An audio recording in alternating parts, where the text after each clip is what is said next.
C'est vraiment sympa de ta part de prendre un peu de ton temps pour faire le bilan de l'année avec moi. Ah, Écoute, on va commencer par te présenter. Enfin, tu vas te présenter pour ceux qui te connaissent pas trop. On avait fait un live début 2020 ensemble, il me semble. mhm, mhm. Donc, il y a une partie de mes abonnés qui te connaissent, mais il y a une autre partie qui t'ont découvert, qui vont te découvrir plus tard. Donc, présente-toi. Alors, salut à tous, moi c'est Eli Conki. Donc, je suis boxeur professionnel en boxe anglaise. Pour mon palmarès, j'ai à peu près une centaine de combats chez les amateurs. J'ai été en équipe de France amateur. J'ai été vice-champion de l'Union européenne, quart de finaliste au championnat d'Europe. J'ai été qualifié aux Jeux olympiques de Rio 2016 avec la Team Solide. La fameuse team solide. Euh, j'ai perdu en huitième de finale des Jeux Olympiques face à Misha Aloyan, qui est devenu après vice-champion olympique, médaillé d'argent aux Jeux. Et après les Jeux Olympiques, je suis passé professionnel avec la promotion, enfin l'ancienne promotion Ringstar, avec Tony Oka et Souleymane Sissoko.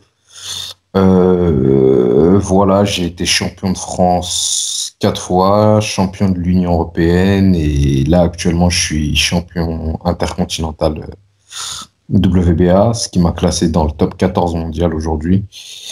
Et voilà, j'aspire à faire un championnat du monde fin 2021. Donc c'est sur ce projet-là qu'on est en train de bosser avec mon staff. Ok, d'accord. Donc on va revenir quand même sur tes dernières performances. Donc voilà, vous l'avez compris, c'est un gros palmarès amateur. C'est pas tout le monde, surtout en France, qui a ce palmarès-là chez les amateurs. Donc tu nous as dit que tu es classé 14e mondial, il me semble, au sein de la WBA, l'une des fédérations majeures en boxe.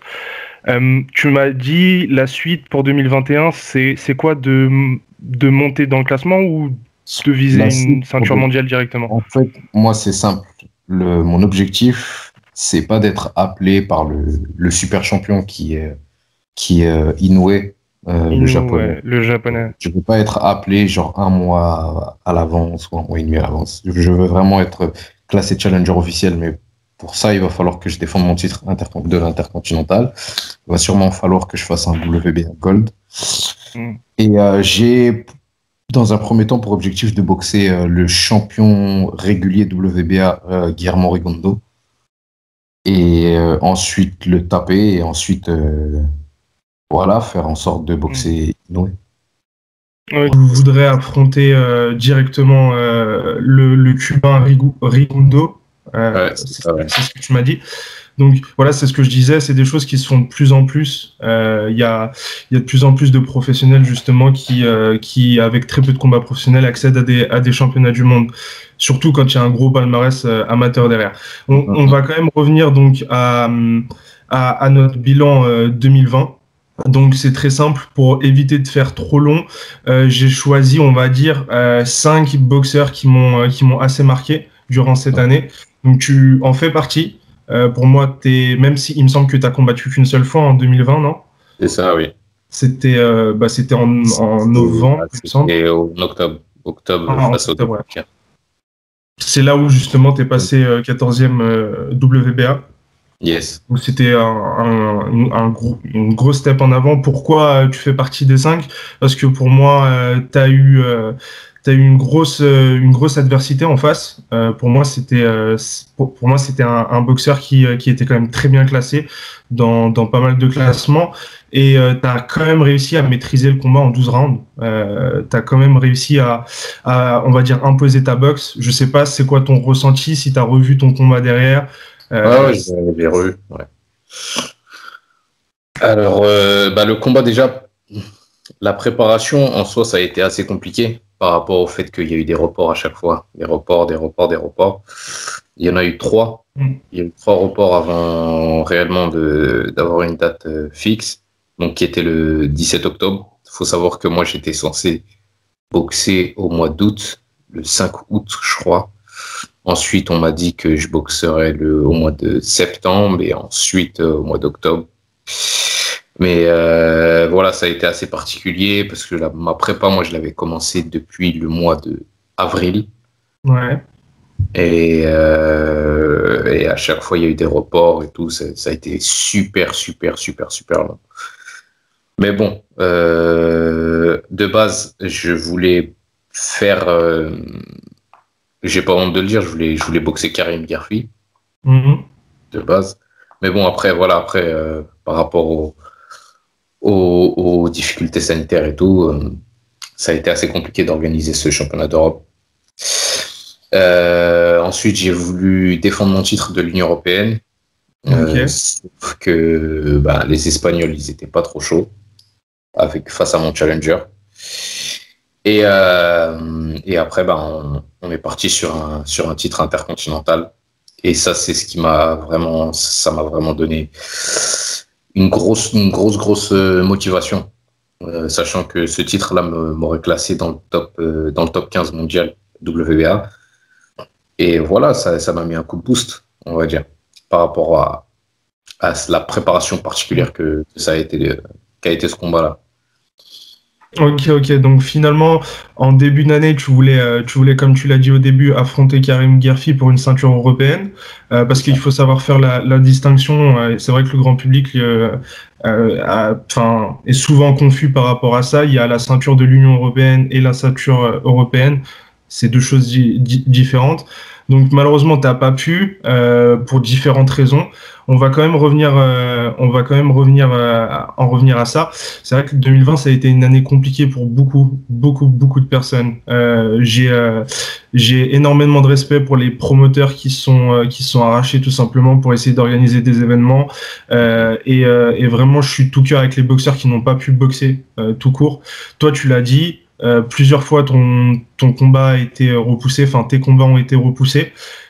C'est quelque chose de très frustrant pour les boxeurs parce que ils perdent du poids, ils doivent être au poids, ils s'entraînent et les gens s'en rendent pas forcément compte, mais c'est très frustrant parce que voilà, être en préparation, ça prend beaucoup d'énergie. Donc pour en revenir à là, donc tu es quand même content de ton année 2020 malgré le fait que tu n'aies pas pu affronter Karim Guerfi. Oui, je suis très content de cette année-là. Voilà, surtout avec les circonstances qu'on vit actuellement, j'ai pas réellement perdu de temps, malgré le fait qu'il y a énormément de boxeurs en inactivité totale, que ce soit en France, que ce soit même à l'étranger. Quand je regarde le ranking, il y a des boxeurs qui sont très bien classés dans ma catégorie qui ont eu leur dernier combat qui remontait à fin 2019. Donc ouais, je suis assez content. Je remercie aussi Brahim Asloum qui a fait en sorte que je puisse boxer, que je puisse faire un aussi gros titre malgré les conditions sanitaires qui compliquent les choses. Donc voilà, ça a été un très gros cadeau pour moi de faire un championnat intercontinental, surtout dans les conditions actuelles. Après, voilà, maintenant, il faut aller de l'avant, même si c'est compliqué. Voilà, j'ai toujours pour objectif de faire un championnat du monde, pas perdre de temps, pas faire d'autres combats qui vont m'user, qui vont faire en sorte que je perde des plumes avant de faire un championnat du monde. Quand on regarde bien la génération de boxeurs de Rio, la plupart avec qui on a fait les jeux, que ce soit des Français ou autres, regardez, je pense à Teofimo Lopez, qui a été battu par Sofiane Oumia, qui a battu le boxeur, l'un des boxeurs les plus forts de sa génération. Ouais, c'est vrai, c'est vrai. Je ne vois pas pourquoi nous boxeurs français, on serait timide face à une telle adversité. Donc voilà, moi, Guillermo Regondo, c'est un boxeur que j'admire beaucoup. On m'a souvent surnommé El Chacal parce que j'ai à peu près le même style de boxe que lui. Ouais, t'as un style très cubain. Ouais, mais voilà, pour me faire un nom, je dois éteindre un nom, même si je l'admire beaucoup, je le ferai sans pitié. J'y vais sans pitié. Après, on a beaucoup parlé des chocs franco-français.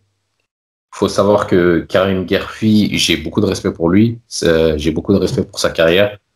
Il a été plusieurs fois champion d'Europe.